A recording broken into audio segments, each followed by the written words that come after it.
ನಮಸ್ಕಾರ ಸ್ನೇಹಿತರೆ, ಬೆಂಕಿ ಬಿರುಗಾಳಿ ಚಾನಲ್ಗೆ ತಮ್ಮೆಲ್ಲರಿಗೂ ಸ್ವಾಗತ.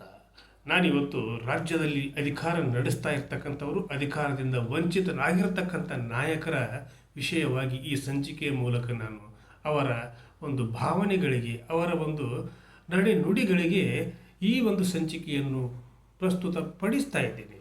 ಅದು ಕೂಡ ರಾಜ್ಯ ಕಂಡ ಅಪರೂಪದ ರಾಜಕಾರಣಿ, ಶಾಶ್ವತ ಮುಖ್ಯಮಂತ್ರಿ ಎನಿಸಿಕೊಂಡಂಥ ಸಿದ್ದರಾಮಯ್ಯನವರು ಹಾಗೂ ಅವರ ಜೊತೆಗಾರರು ಅವರು ಬೆಳೆದು ಬಂದ ರೀತಿಯನ್ನು ನೋಡಿದರೆ ನಿಜಕ್ಕೂ ಕೂಡ ಸಿದ್ದರಾಮಯ್ಯ ಅಂತಂದರೆ ಎಷ್ಟೋ ಜನ ಹಳ್ಳಿಯಲ್ಲಿ ಇರತಕ್ಕಂಥವ್ರನ್ನೂ ಕೂಡ ವಿಧಾನಸೌಧಕ್ಕೆ ಕರೆ ತರುವಂಥ ಒಬ್ಬ ಧೀಮಂತ ನಾಯಕ ಅನ್ನೋದರಲ್ಲಿ ಯಾವುದೂ ಕೂಡ ಸಂದೇಹವಿಲ್ಲ. ಹಾಗಿದ್ದಾಗ ಅವರೇ ನಂಬಿರ್ತಕ್ಕಂಥ ಅವರ ಹಿಂಬಾಲಕರು ಈಗಿನ ಪರಿಸ್ಥಿತಿಯಲ್ಲಿ ಏನು ಮಾಡ್ತಾ ಇದ್ದಾರೆ ಅನ್ನೋದು ಕೂಡ ಒಂದು ಸಲ ವಿಚಾರ ಮಾಡಿದಾಗ ಸಿದ್ದರಾಮಯ್ಯನವರು ಇಂಥವರನ್ನು ಬೆಳೆಸಿದರೆ ಅನ್ನುವಂಥ ಪ್ರಶ್ನೆಗಳು ಕೂಡ ಮನದಾಳದಲ್ಲಿ ಮೂಡುವುದು ಸಹಜ. ಹಾಗಿದ್ದಾಗ ಈ ಒಂದು ವಿಷಯ ಯಾಕೆ ಇವತ್ತು ನಾನು ಚರ್ಚೆ ಮಾಡ್ತಾ ಇದ್ದೀನಿ ಅಂತಂದರೆ, ರಾಜ್ಯದಲ್ಲಿ ಬಹುತೇಕ ಭಾರತೀಯ ಜನತಾ ಪಕ್ಷ ಆಗಲಿ, ಜಾತ್ಯತೀತ ಜನತಾದಳ ಪಕ್ಷವೇ ಆಗಿರಲಿ ಅಥವಾ ಕಾಂಗ್ರೆಸ್ ಪಕ್ಷವೇ ಆಗಿರಲಿ, ಆ ಒಂದು ಪಕ್ಷದ ಮುಖಂಡರೆನಿಸಿಕೊಂಡಿರ್ತಕ್ಕಂಥ ಯಡಿಯೂರಪ್ಪನವರು, ಈಶ್ವರಪ್ಪನವರು ಹಾಗೂ ಸಿದ್ದರಾಮಯ್ಯನವರು ಜೊತೆಗೆ ಮಾನ್ಯ ದೇವೇಗೌಡರು ಜೊತೆಗೆ ಕುಮಾರಸ್ವಾಮಿಗಳು ಇವರು ಯುವ ನಾಯಕತ್ವವನ್ನು ಹುಟ್ಟು ಹಾಕುವಂಥ ಪ್ರಬಲ ನಾಯಕರು. ಇಂಥ ನಾಯಕರು ಈಗ ಯಾಕೋ ಏನೋ ಎಲ್ಲರೂ ಕೂಡ, ನಾನು ಅವರು ಇವರು ಅಂತ ಯಾವುದೂ ಕೂಡ ಒಂದು ಎದ್ದೆನಿಸದೆ ನಾನು ಈ ಸಂದರ್ಭದಲ್ಲಿ ಅವರೆಲ್ಲರಿಗೂ ಕೂಡ ಈ ಒಂದು ಸಂಚಿಕೆ ತಲುಪಲಿ ಅನ್ನುವಂಥ ಒಂದು ಭಾವನೆಯಿಂದ, ವಿಷಾದದ ಭಾವನೆಯಿಂದ ಈ ಸಂಚಿಕೆಯನ್ನು ನಾನು ಮಾಡ್ತಾ ಇದ್ದೀನಿ.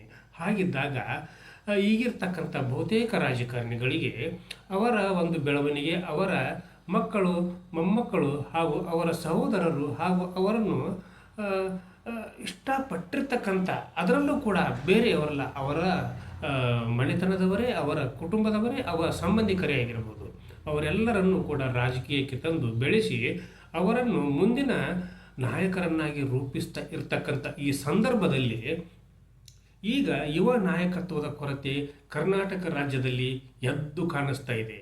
ಅದು ಕೂಡ ಎಲ್ಲರಿಗೂ ಸತ್ಯವಾದಂಥ ಘಟನೆ, ಆಧರಿಸಿದ ವಿಚಾರ ಇದು. ಹಾಗಿದ್ದಾಗ ಯುವಕರು ಏನು ಮಾಡಬೇಕು, ಯುವಕರು ಯಾರನ್ನ ನಂಬಬೇಕು, ಯುವಕರು ಯಾರಿಗೆ ಬೆಂಬಲ ಸೂಚಿಸಬೇಕು, ಯಾವ ಪಕ್ಷಕ್ಕೆ ಬೆಂಬಲ ಸೂಚಿಸಬೇಕು ಅನ್ನುವಂಥ ಒಂದು ಸಂದಿಗ್ಧ ಪರಿಸ್ಥಿತಿಯಲ್ಲಿ ಇರ್ತಕ್ಕಂಥ ಒಂದು ಸನ್ನಿವೇಶ ಇದು. ಹಾಗಿದ್ದಾಗ ಏನು ಮಾಡಬೇಕು ಅನ್ನೋದನ್ನು ಕೂಡ ನಾನು ಈ ಸಂದರ್ಭದಲ್ಲಿ ನಿಮ್ಮೆಲ್ಲರಿಗೂ ಕೂಡ ತಿಳಿಸ್ಲಿಕ್ಕೆ ಬಯಸಿದ್ದೇನೆ.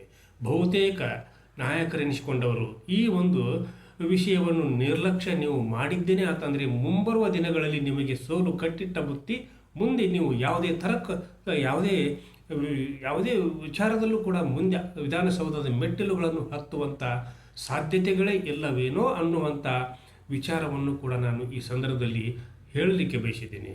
ಬಹುತೇಕ ನಾಯಕರು, ನಾನು ಅವರು ಇವರು ಯಾರನ್ನ ಹೆಸರನ್ನು ಕೂಡ ತೆಗೆದುಕೊಳ್ಳೋದಿಲ್ಲ, ಬಹುತೇಕ ಎಲ್ಲ ನಾಯಕರು ಅಂತ ಅಲ್ಲ, ಕೆಲವೊಬ್ಬರು ಅವರು ತಮ್ಮ ಒಂದು ಬೆಳವಣಿಗೆಗೆ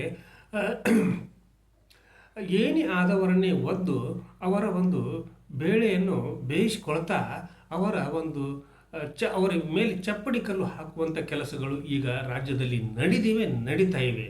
ಹಾಗಿದ್ದಾಗ ಆ ಯುವ ನಾಯಕರು ಇವರನ್ನು ಯಾಕೆ ಆಯ್ಕೆ ಮಾಡಿದರು ಅನ್ನೋದನ್ನು ಕೂಡ ನಾವು ಪ್ರಶ್ನೆ ಮಾಡಬೇಕಾಗ್ತೈತಿ.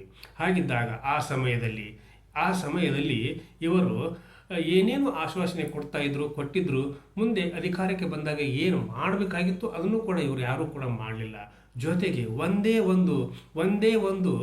ಒಂದು ಟ್ರಾನ್ಸ್ಫರ್, ಅವರ ಸಂಬಂಧಿಕರ ಟ್ರಾನ್ಸ್ಫರ್ ಕೂಡ ಮಾಡಿಸ್ಕೊಡ್ಲಿಕ್ಕೆ ಆಗದೇ ಇರತಕ್ಕಂಥ ಶಾಸಕರು ನಮಗೆ ಯಾಕೆ ಬೇಕು, ಮಂತ್ರಿಗಳು ನಮಗೆ ಯಾಕೆ ಬೇಕು ಅನ್ನುವಂಥ ಭಾವನೆ ಬಹುತೇಕ ಶಾಸಕರ ಬಗ್ಗೆ ಯುವ ನಾಯಕರ ಮನದಾಳದಲ್ಲಿ ಮೂಡಿದೆ.